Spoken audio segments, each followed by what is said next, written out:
Samedi 15 mars 2025, mesdames, messieurs, vous êtes sur Camnews 24 TV et ITFM 103 émettant de la dynamique ville de Garoua.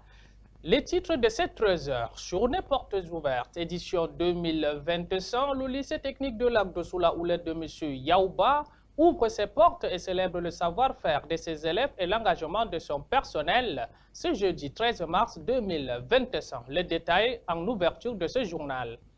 Promotion de la femme, la Sarkimata Astadiko Odette Aimé a honoré les femmes rurales, entrepreneuses et les jeunes filles de la ville de Ngaoundal dans la région de l'Adamawa au Cameroun. C'est tout pour les titres et je vous dis tout de suite. Ce jeudi 13 mars 2025, le lycée technique de Lagdo a ouvert ses portes, célébrant le savoir-faire de ses élèves et l'engagement de son personnel sous la houlette de M. Yaouba, le proviseur, et en présence de M. Bakari Dandi, adjoint au sous-préfet de l'arrondissement de Lagdo. Cette journée a été marquée par des échanges enrichissants et des découvertes passionnantes. Zaidou Amadou était sur les lieux. Le lycée technique de Lagdo ouvre ses portes pour une édition exceptionnelle de ses journées portes ouvertes. Créé en 2025 sous le nom de CETIC, cet établissement a été transformé en lycée technique en 2010, se positionnant ainsi comme un acteur incontournable dans l'éducation technique et professionnelle au Cameroun. Sous la houlette de M. Yaouba, proviseur visionnaire, le lycée se distingue par la richesse de ses spécialités. Vous savez que l'enseignement technique depuis longtemps n'a pas été compris par les parents. Et c'est à cette occasion que on a créé ce qu'on appelle les journées portes ouvertes pour pouvoir, n'est-ce pas, montrer au public que dans l'enseignement technique, on peut trouver son compte. Donc, la cérémonie d'ouverture est honorée par la présence de M. Bakari Dandi, adjoint au sous-préfet de l'arrondissement de Lagdo. Accueilli chaleureusement par les élèves, il se dirige vers la scène pour l'exécution de l'hymne national. Après cette solennité, les invités prennent place à la tribune d'honneur. Un moment fort s'installe alors avec un intermède musical qui anime la foule, célébrant la diversité culturelle du Cameroun à travers des danses et chants traditionnels qui font vibrer le cœur des participants. Après donc cette prestation artistique, le proviseur M. Yaouba prend la parole pour souhaiter la bienvenue à tous les présents. Dans un discours empreint d'émotion et de détermination,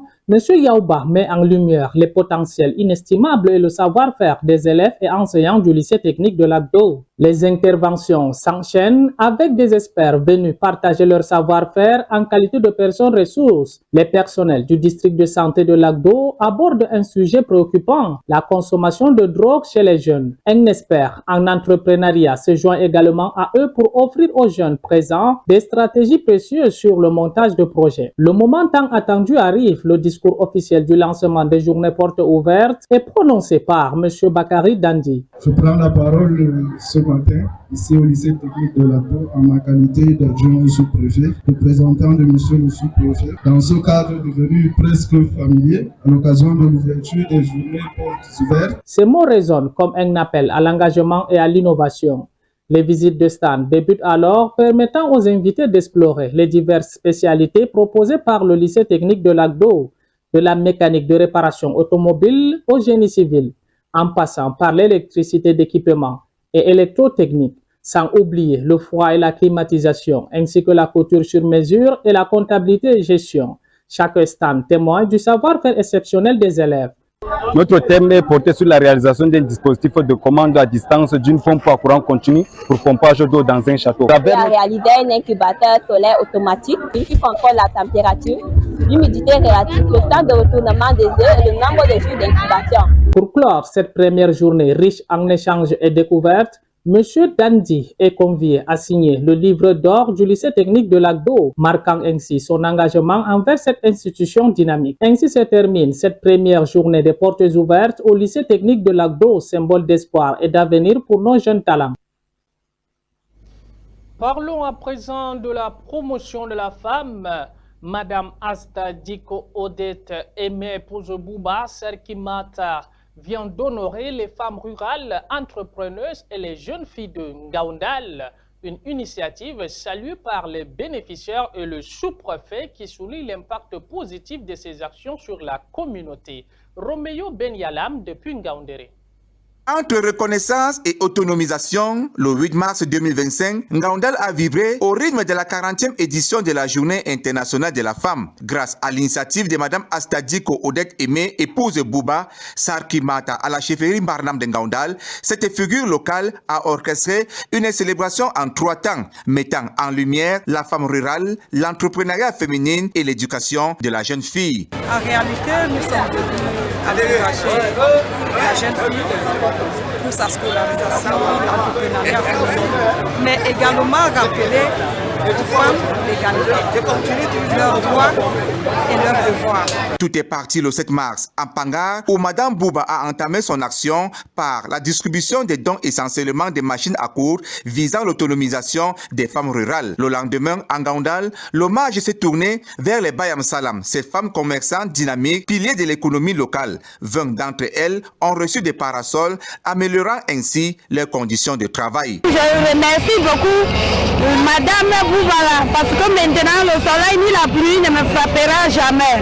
Enfin, consciente de l'importance de l'éducation de la jeune fille dans la région de la Damawa, la Sarkimata a récompensé les meilleurs élèves en mathématiques des établissements secondaires de Ngaoundal, encourageant ainsi les vocations scientifiques chez les jeunes filles de Ngaoundal. Tandis qu'au centre médical d'arrondissement SEMA de Ngaoundal, des conférences ont été organisées autour des thèmes partage sur le cancer des seins et du col de l'utérus, une question du bien-être de la femme. On a mené beaucoup d'activités, soirées culturelles, activités sport, activités investissement humain. On a continué par la table ronde. Le sous-préfet de l'arrondissement de Ngaoundal a salué cette initiative, soulignant son impact positif sur la communauté.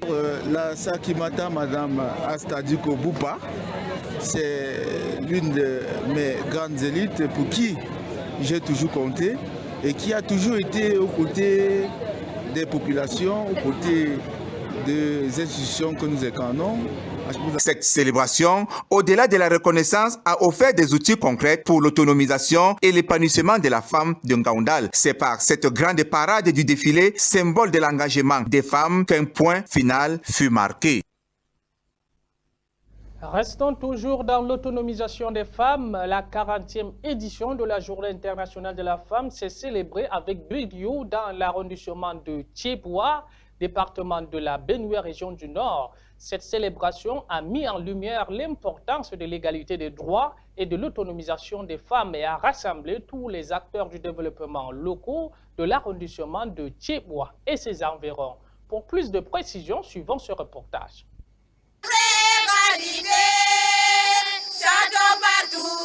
La 40e édition de la Journée internationale de la femme s'est célébrée avec éclat dans l'arrondissement de Thiébois, au cœur du département de la Benue. Cette année, l'événement a été marqué par une synergie innovante entre la délégation d'arrondissement du MINPROF dirigée par Mme Bétoré Marie-Claude et le Centre de promotion de la femme et de la famille sous la houlette de M.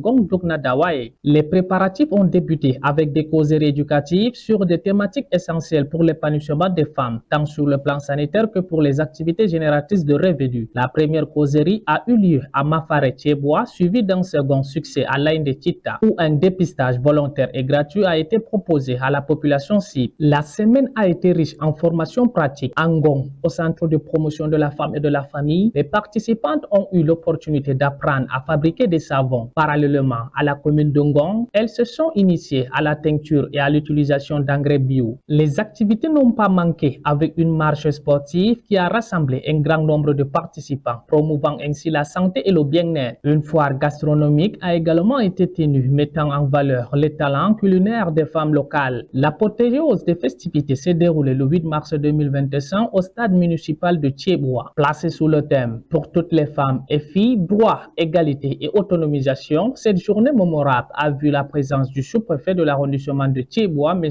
Djang Diallo, accompagné de son épouse, Mme Diallo Berthe. Parmi les personnalités présentes figurait également la deuxième adjointe au maire, Mme Asta Sali, épouse à Togo, ainsi que la sénatrice Dijatou Oumaro. Leurs discours inspirants ont galvanisé les participants et renforcé le message d'unité et de solidarité. Ce grand jour a été rythmé par des prestations culturelles devant une foule immense. La remise des récompenses et des dons a marqué la fin des activités, célébrant ainsi le courage et l'engagement des femmes dans leur quête pour leurs droits.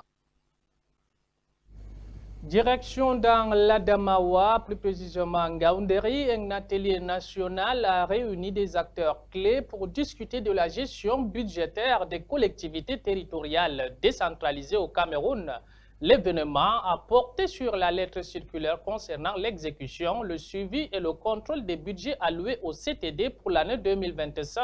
Un défi majeur se dessine pour optimiser l'utilisation des ressources publiques dans cette région. Roméo Benyalam, une fois de plus. La bonne exécution du budget public local est conditionnée par la maîtrise des lois et réglementations en vigueur. Le Cameroun est confronté à des difficultés majeures dans la gestion du budget des collectivités territoriales décentralisées CTD. Retard d'exécution, mauvaise gestion, les maux sont nombreux qui freinent le développement local. Face à ce constat, un atelier national a été organisé pour vulgariser la lettre circulaire relative à l'exécution du budget des CTD pour l'exercice 2025. C'est aussi le budget de l'État et les autres entités publiques. Donc quand on arrête, il y aura beaucoup de projets qui ne seront pas exécutés et ils sont dans un État et il y a les règles qui sont applicables à l'État et les entités publiques. Pour cette deuxième année consécutive, les responsables des CTD des régions de l'Est et de la Damawa se sont réunis en Ngaoundéry pour participer à cet atelier national. Une occasion pour le chef de mission du ministère des Finances de rappeler l'importance de ces rencontres. L'organisation de cet atelier, c'est pour leur montrer les modalités d'exécution, aussi capturer les difficultés qu'ils ont rencontrées pendant l'exécution des budgets précédents, notamment celui de 2024. 6 exposés ont meublé cet atelier sur les thèmes tels les contours de la réforme de la fiscalité locale, les mécanismes de mise à disposition des ressources financières issues de la réforme de la fiscalité locale et la nécessité de l'interopérabilité des systèmes d'information, exécution des projets financés par les transferts d'investissement du budget de l'État au CTD. Les représentants des collectivités ont pris la parole pour partager les difficultés qui entrave l'exécution du budget. Le budget s'exécute en recettes et en dépenses. Pour ce qui concerne les recettes, dans nos différents budgets, il y a plusieurs sources qui alimentent les recettes, parmi lesquelles la fiscalité locale. Moi, je suis une commune d'arrondissement, différente d'une commune comme celle de Maïdanga. L'impôt général synthétique qui a englobé à l'intérieur, qui a fusionné ou qui a dissous un certain nombre d'impôts qui étaient la base même de notre assiette fiscale. Qu'est-ce que ces impôts-là deviennent? Aussi, cet atelier a permis de mettre en lumière les défis de la gestion budgétaire des CTD au Cameroun, les retards d'exécution, la mauvaise gestion et le manque de transparence qui sont autant des problèmes qui persistent. Ça, c'est mon constat. La lourdeur dans la passation des marchés. On lance le budget au mois de janvier, peut-être mi-janvier. Nous avons déjà perdu 2 semaines. Et maintenant, vous lancez dans la procédure de passation de marché qui prend 45 jours. Nous sommes déjà au mois de mars, fin mars. Et c'est en avril que les entreprises sont sur le terrain. Et là, elles sont rattrapées par les pluies. Et à la fin, on dit que les CTD sont incapables de consommer ce qu'on met à leur disposition. Améliorer la planification et la coordination de l'exécution du budget, renforcer le contrôle et la surveillance de la gestion financière des CTD sont quelques recommandations assorties de cet atelier. La gestion du budget des CTD est un défi majeur pour le Cameroun. La mise en œuvre effective des recommandations est cruciale pour améliorer la situation et garantir le développement local et harmonieux. Un homme qui dit que l'argent n'est pas important n'a jamais essayé de faire plaisir à une femme avec un cadeau fait maison, car derrière chaque homme riche, il y a une femme qui sait compter son argent. Merci de nous avoir suivis sur CamNews 24 TV et ITFM 103 émettant depuis Garoua. Rendez-vous à 20h pour le grand format d'actualité. On diarama.